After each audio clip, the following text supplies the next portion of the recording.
Ure Raden Janaka. Aku barang tekan iki teng ngarepe Semar Konjur. Enten apa? Gus. Dus. Ora panah ndasmu ireng. Gus kok dus ora. Urupe ku alik. Urupe ku alik. Terserah. Ora arep piye-piye.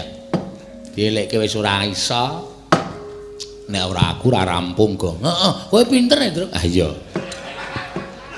Kuwi ngapa ya kowe kok dadak nyemplit kembang barang arep modar wis tak antil modar. Syarat iki. Mbok menawa kowe arep kepanah cengelmu kuwi ora. Meneng wae.